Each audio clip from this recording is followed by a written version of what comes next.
I remember being on my job with no possibility of a future. And I will never forget the moment that a man walked up to me and looked me in my eyes and told me that this was the best I would be able to do. And I came to the resolve in that very moment that greatness would be my new norm. What he said to me hit me hard. It was a metaphoric, massive blow to my face. But like a wise man once said, you gotta pick your head up like your nose is bleeding. And right where they left you for dead, elevate. Where he told me I would retire from, that this was the end of the line. I came to the resolve that I would not believe the lie.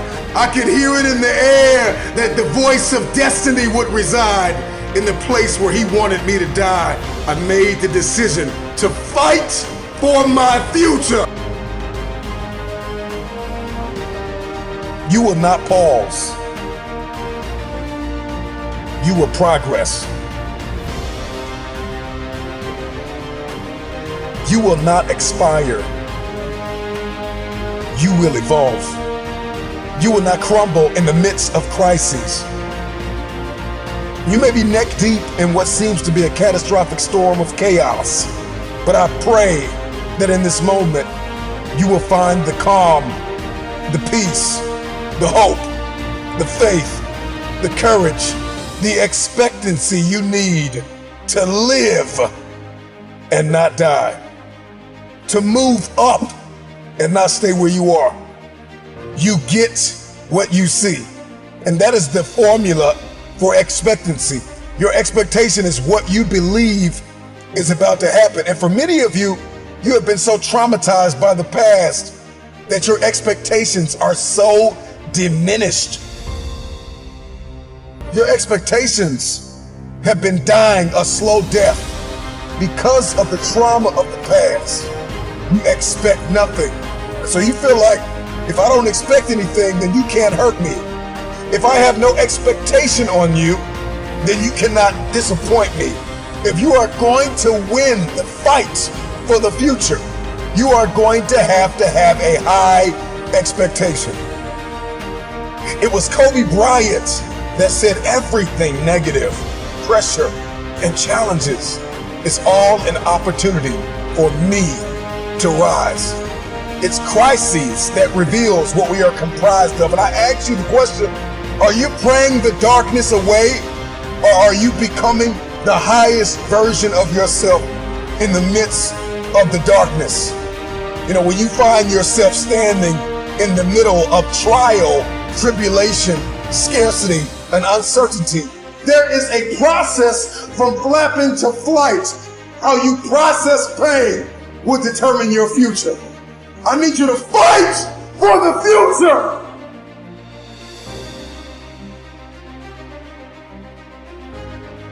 Let that sink in for a minute.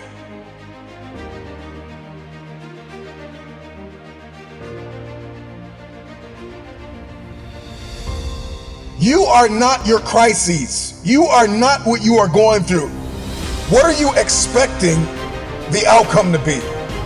Because you can't change what has happened. However, you can change what will happen.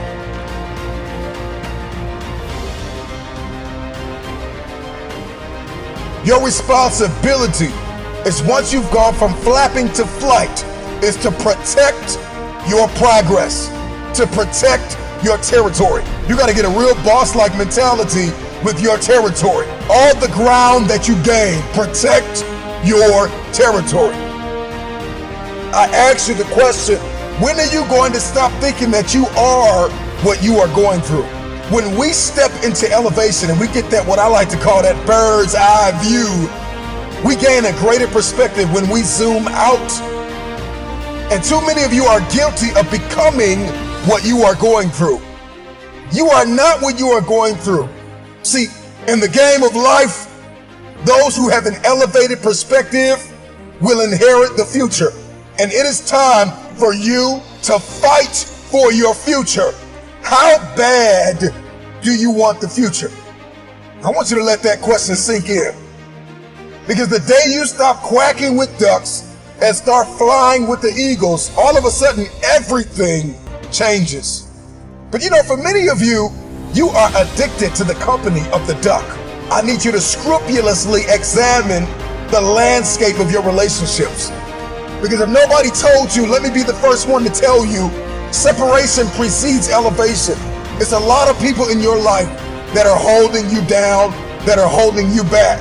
There are some people you're going to have to let go of in order to elevate above the noise, above the dysfunction, to be a light shining brilliantly through the darkness, above the uncertainty, high above all murky waters, beyond the pain of the test and trial. Elevated people will always ask themselves, what did I learn in the midst of it all? King David said in Psalms 119:71, it was good for me that I had been afflicted, that I might learn thy statutes. And when you're stepping in this space, in this realm, in this world of elevation, you are not asking God, why am I in pain? You are asking God, what am I getting ready to become? With high expectation, elevated people will ask themselves, what am I getting ready to become? And what will I learn in the midst of this? While the world is in panic, while the world is perturbed, while the world is puzzled, you pray and plan your next move. Don't fear the dark. Ask yourself, what did you learn in it? Adversity is our advantage. Decide to come out of this better. Find yourself in this elevated place.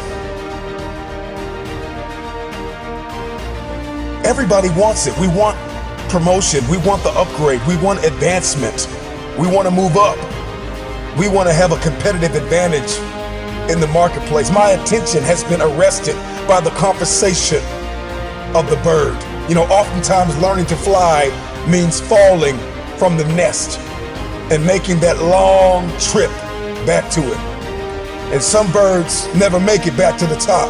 But for the ones that do, once they learn to spread their wings, the game changes. Once they learn to start to spread their wings and then they begin to flap those wings, then all of a sudden their life goes to that next level. And I think a lot of you are stuck. You've spread your wings, but you're afraid to flap them because you're worried about what people are going to say about you. Baby bird don't care what anybody says about what it looks like in its process, because process precedes the breakthrough. There is something that is burning inside of us to go to the next level, to see this one thing that I'm about to bring to your attention. And if you're going to see it, if you're going to see breakthrough, then you are going to have to be okay with the process that is required, the preceding action and thoughts that are required to see this breakthrough. The baby bird spreads its wings, then it flaps its wings, and it flaps and flaps and flaps until the flapping becomes flight. And a lot of you are in this season called flapping.